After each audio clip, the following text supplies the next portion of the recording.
Okay, I guess it's my turn. Good evening, everyone.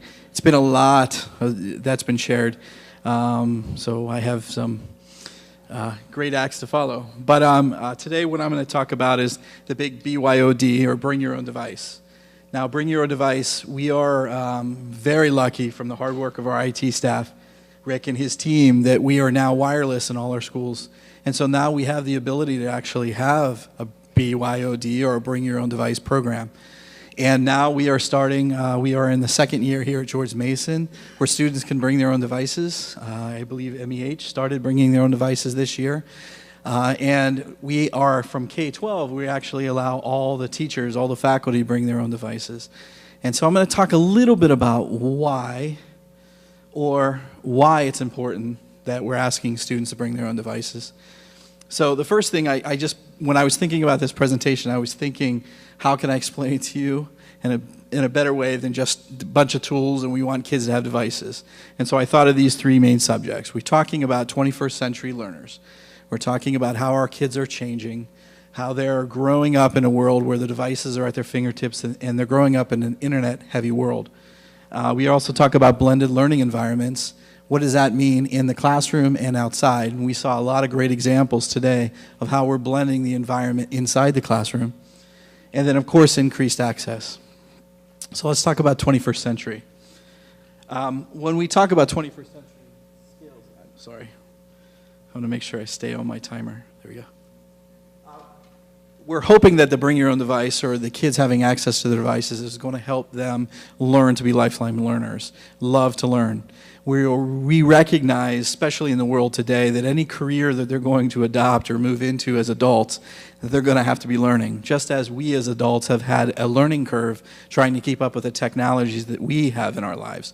Our kids we're helping our kids become learners because a lot of the careers that they're going to move into haven't been created yet, haven't been thought of yet.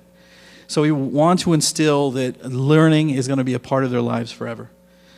We want the 21st century kids to be natural navigators. There's so much information out there. There's so many devices out there. How do they get smarter at it? It's not easy searching on Google anymore. There's too much out there. So how do we get the kids, how do we help the kids learn to navigate all these resources? Part of that is becoming critical thinkers and really better evaluators, figuring out ways to look at websites, to look at resources, and make a better choice. Is this really what I need, or do I need to search for more? And as you saw, a lot of examples from the classrooms here in Falls Church, we want kids to be able to create something unique.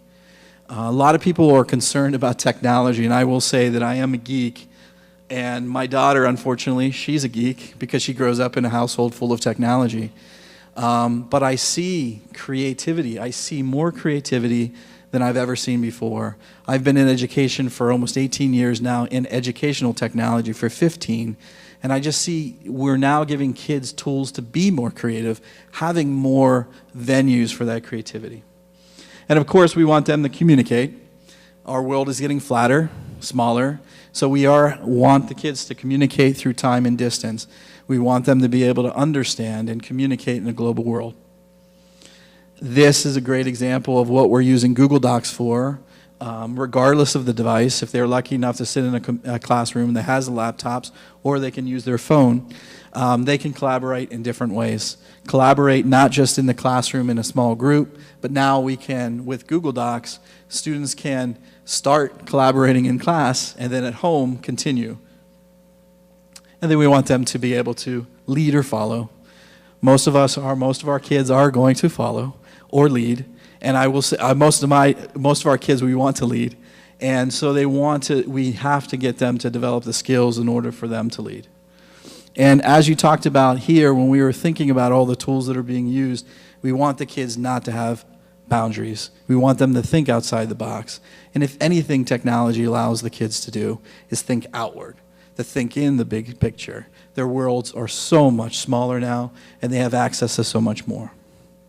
Now, the blended learning environment is something that we're seeing. Something that I'm excited about is the technology in the classroom. Just wherever I am at at TJ or at GM, walking through the rooms, there's computers out constantly.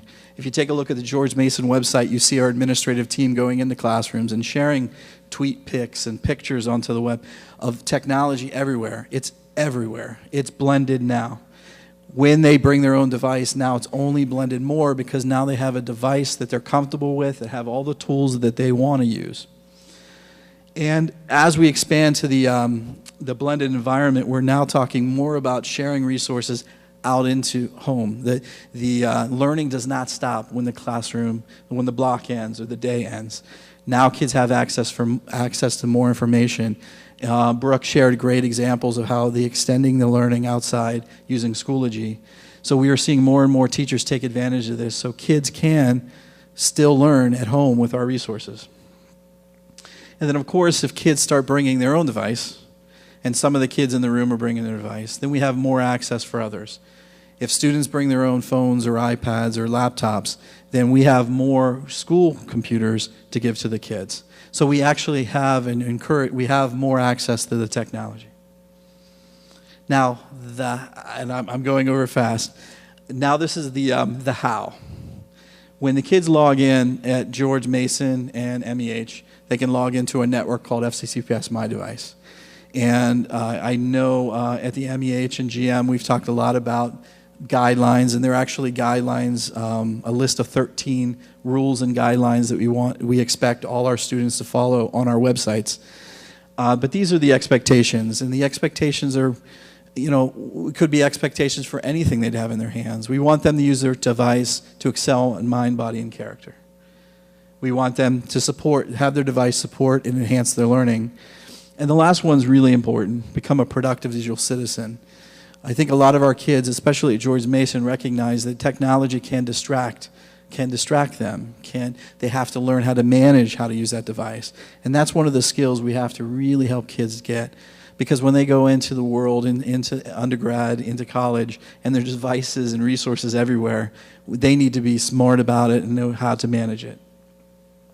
In our classrooms here at George Mason and at MEH, we have a permissions level posted in every classroom, and this gives a great expectation of what kids are expected. If they bring their devices in the classrooms, these are the levels, okay?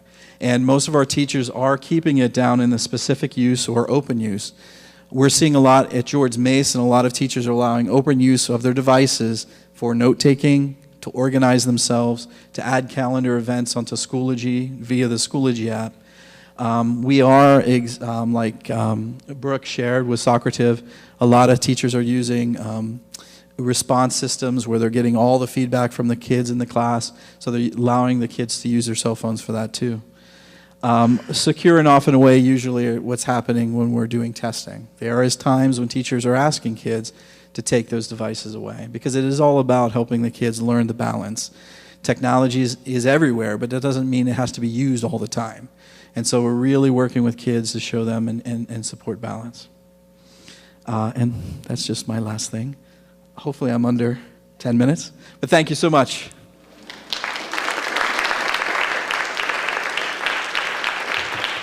And we only have one more presenter. And as we talk about our 2 minutes, I will say on Bring Your Own Device, there are two issues that I think we're really struggling with as a school division and how we move forward. We have all the infrastructure, we have the capability, it's all there, we're already doing it, but it's making sure the equity side.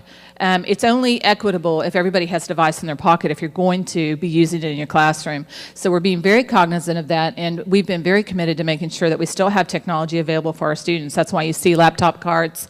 It's a big decision we have to make as we go forward, is how do we make sure not just 80% or 90% of our children have something in their pocket? How do we make sure every student not only has a device but has an equal device? Because it's also very different if you have one child who's on a MacBook Pro and another child's on a phone that's 10 years old. Is that really equitable? And I would say no. And so that's a big issue that we are really grappling with this year.